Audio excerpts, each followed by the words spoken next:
The Jim Crow Era. This video is part of the Reconstruction Unit and will show how Jim Crow laws affected African Americans and other minorities. During Reconstruction, African Americans had gained civil and political rights through these constitutional amendments. Do you remember how each of these amendments impacted African Americans? Let's review the Reconstruction Constitutional Amendments. 13th Amendment. Abolishes slavery and involuntary servitude everywhere in the United States except in the case of a punishment for a crime. 14th Amendment. Citizenship is granted to U.S.-born and naturalized citizens. Citizens have the right to a due process and the equal protection of the law. 15th Amendment.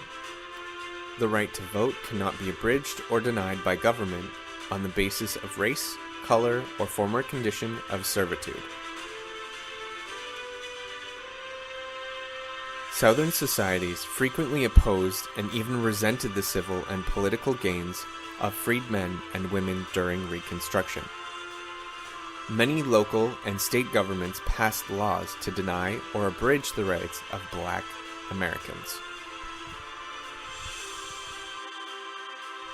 With the passage of the 13th Amendment and the end of slavery, state governments started to pass black codes, laws based on older slave codes, severely restricting the freedom recently gained by Black Americans. Black codes regulated black marriages, regulated labor contracts between whites and freedmen, made it illegal for black men to travel freely. Black men could not leave their jobs and were required to show that they had worked during the current year. Black men could be whipped for showing disrespect to their employers. Under black codes, black men could not vote. Black men could not serve as juries in a court of law. Black men could not testify in court against a white person. Black men could not hold any government office. Black men could not serve in state militia. The purpose of black codes was to preserve the structure of plantation society and to keep the institution of slavery alive, even after the passage of the 13th Amendment had legally ended it. These laws were intended to keep black people working on plantations, economically dependent on their former white masters, and to deny them their civil and political rights. Radical Republicans in Congress reversed the situation by passing a Congressional Reconstruction Act, the Civil Rights Act of 1866, and later the 14th and 15th Constitutional Amendments. However, when Reconstruction suddenly ended in 1877, black codes were instituted again, and the situation became even worse than before for African Americans. The voting rights of black Americans were systematically abridged or denied throughout the South. Blacks lost representation in Southern states' legislatures and their numbers in the U.S. Congress. Vocabulary in context. Disenfranchise means to deprive or take away from someone of the right to vote. In a sentence, the law disenfranchised many black voters on the basis of literacy tests, poll taxes, and grandfather clauses. And franchise means to give someone the right to vote. In a sentence, even though the 15th Amendment intended to enfranchise African Americans, state laws passed after Reconstruction ended up disenfranchising them completely in the South. Suppression of black voters. Anti-black violence and terrorism.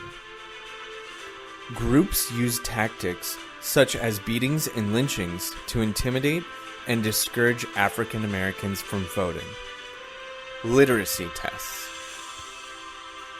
Each person had to be able to read in order to vote.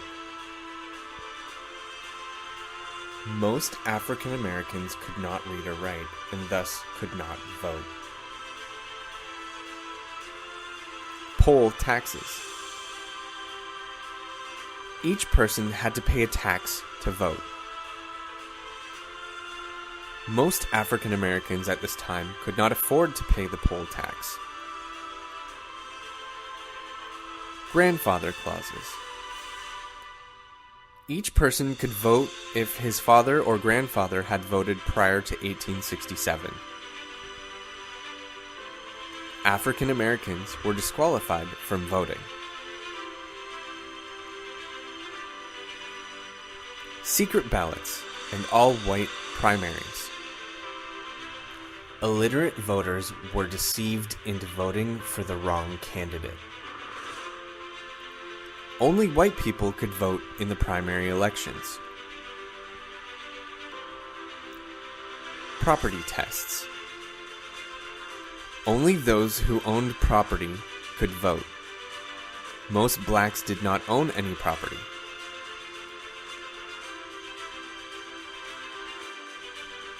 Segregation. After a new Civil Rights Act allowed blacks to use public facilities, state legislatures quickly passed segregation laws, separating whites and blacks. By law, blacks and whites attended different schools, rode in separate railway cars, ate in different restaurants, used different toilets, and water fountains. Facilities used by blacks were generally inferior to those used by whites. The laws establishing racial segregations were known as Jim Crow laws, after a black character in song and dance shows. Segregation reinforced racism, denied African Americans equal opportunities and rights, and conveyed a message of white superiority.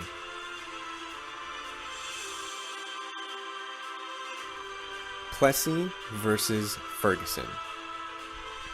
Opponents of segregation persuaded Homer Plessy to challenge a Louisiana Jim Crow law that required railroad companies to provide separate but equal facilities to blacks and whites. Homer Plessy was 1/8 African American and sat in the white car. Then, Plessy informed the conductor of his mixed ancestry.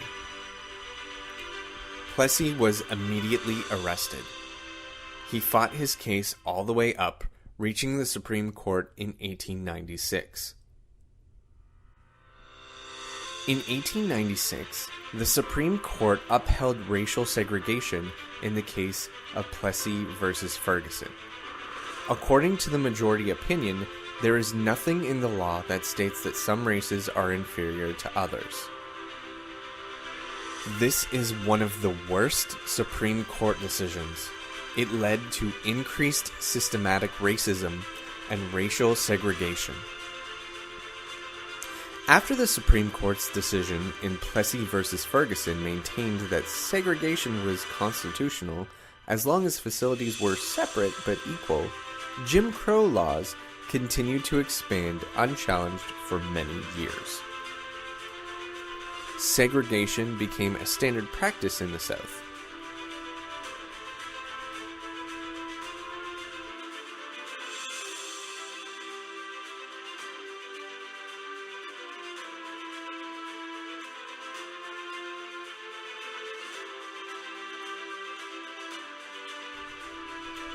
While some African American families began migrating to the north, the families that did stay responded to Jim Crow laws by forming strong and tight communities centered around their church.